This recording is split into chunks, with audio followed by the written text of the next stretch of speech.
Didn't you tell Jake he was going to be there? Wasn't that like a setup? When I had Cody Co on, I do like Cody Co. I think he's he's very funny. Yep. And I just thought like at the time I was new to YouTube and I was watching those commentary videos where you just roast people from home, and like where I'm from, like if you're talking shit about somebody, you're gonna bump into them, and you know eventually somebody's gonna either crack your fucking head open or whatever, you know. So I was just like curious what Cody would do if he bumped into like somebody that he was roasting, because his jokes were funny. He roasts the fuck out of people, but it's like they're not your friends to roast. Like when we did the roast, we're roasting our friends, and we all like agreed like we're gonna make some dark jokes, but you know like we're all friends here at the end of the day. So when Cody did those videos, it was like kind of like, I mean, I didn't watch all of them. I should have did more research, but some of them, maybe the first ones I clicked on were a little mean-spirited.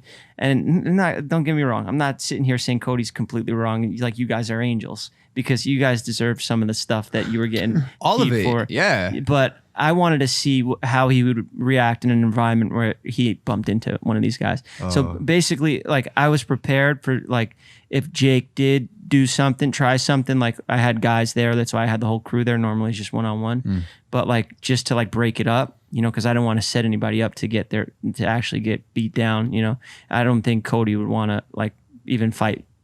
I think he would just avoid confrontation completely. Sure. And Jake was literally, we had the security guard be like, who's this guy downstairs shadow boxing in the garage? And I'm like, I didn't know this because I'm doing the episode and I'm trying to orchestrate this stuff and when like text and like joke around and be funny with Cody and do a haircut.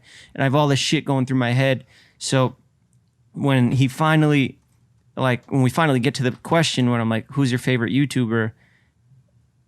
Okay, let me backtrack a little bit because initially it was supposed to be Lele Pons because he was going very hard on Lele at the time, and the videos were very funny, but I knew that Lele was like, she was very upset about it, you know, like it was really getting to her because nobody was really, had dug into her, like her life was just up, and then like the Cody video started, and then she started getting like a lot of like comments and stuff like that, which whatever, you want to be a comedian, you sign up to make internet comedy videos, you're in this game, you need to be able to take jokes too. That's what the whole show is about. My barbershop show is like, you want to make funny videos, you're technically a comedian, so you need to like dish them and take them. So I was gonna have Lele show up last minute.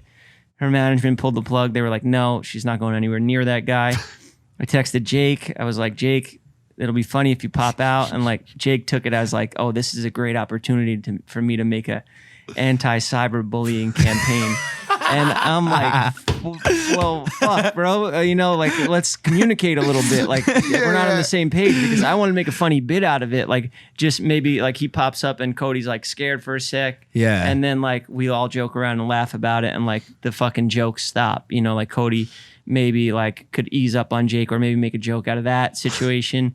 But instead it was like, no, fuck you. You cyberbully kids, don't shake my hand. Like Jake came in aggressive. Very tense. Very tense. Bro, do it again. Like, can you just please come back in again nicer? Like, come in again. And don't put me in this spot because now I look like a piece of shit. A setup artist. Yes, yeah, setup artist, which is the worst. Like, I look like a fucking two-faced motherfucker and I would never be trusted again. Like, you know, but yeah, that was a fuck up for me that I still regret to this day. I'm trying to make amends with Cody Co, but I'm doing the rounds. I'm making amends with you. He hasn't forgiven you?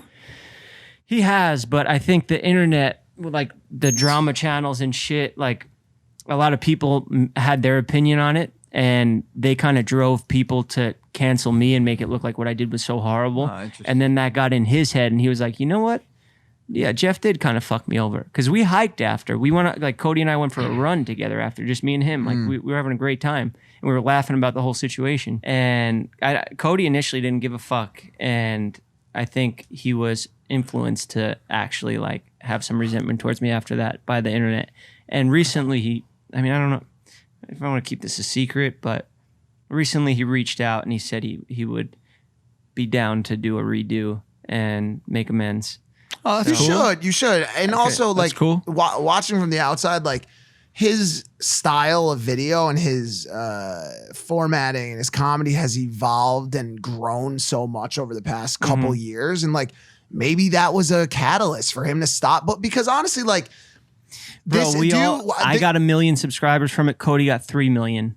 Literally that from everyone talking about it. We both got a lot of attention from it. I got more of the negative attention, but for all of us, like, whatever shit happens, like, we need to kind of, you know, think outside the box here. If I just did a regular talk show like literally everyone else, you know. But I also like the idea of there being 1 or 2, or, you know, if you want to throw other people like Banks or whoever into the mix, of people keeping this industry rooted in the fact that, like, I'm gonna see you somewhere, dog. Like, don't, like, yo, Pete, like you said, troll your friends that you have permission to troll, roast your homies, but like this like new world of like it being okay to go after people with the expectation that you're never gonna run into that motherfucker. Yeah, it's not something that, like, I'm cool with. I'm not cool with that. Like, there are people who have said shit about me that I'm still very interested in running into and seeing what that energy looks like. Yeah. Very fucking interested, bro.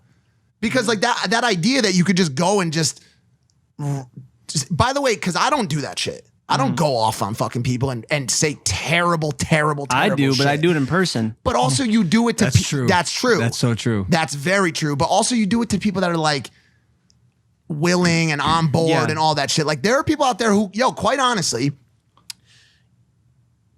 to almost back Jake on it, and I'm not saying that Cody was doing it at the time, but there are people on the internet who are fucking bullying, hardcore over and over and over and over again, certain people. And if we are supposed to be a society of people who are now standing up to bullies, like, what's the first thing you're going to teach your kid, Jeff? If somebody, like, if someone, I'm going to teach him a 1-2. That's it. That's it. Like, yo, like, and by the way, to protect yourself, like, if it gets physical, but at the same time, like, yo, like, I hate the idea of letting people just fucking attack someone over and over and over again without the idea that, yo, there may be a repercussion for this someday.